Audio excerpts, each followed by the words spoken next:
அவர்களை அவருக்காக தேடிக்கொண்டிருக்கிறார். இந்த காலை வேளையில் உங்களுடைய ஊழியத்தின் பாதையில், வேலை ஸ்தலத்தில், உங்கள் குடும்பத்தில் உண்மையும் உத்தமமாய் நடப்பீர்கள் என்று சொன்னால் அவருக்கு தான் தேவன் என்ன பண்ணுறாரா, பரிபூரண ஆசீர்வாதங்களை பெறுவார். நீங்கள் இன்றைக்கி ஒரு முடிவெடுங்க.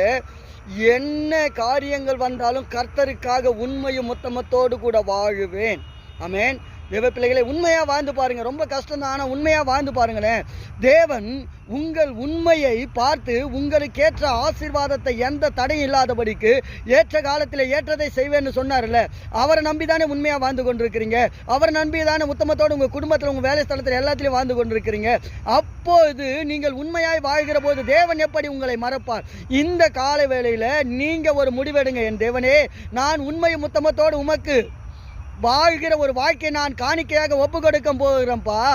எத்தனை சோதனை வந்தாலும், எத்தனை உபத்திரமங்கள் வந்தாலும் உண்மையை விட்டு விலகாதபடிக்கு, இயேசு என்கிற தேவனுடைய கிருபையை விட்டு விலகாதபடிக்கு உண்மையும் உத்தமத்தோடு கூட வாழ்வேன். இந்த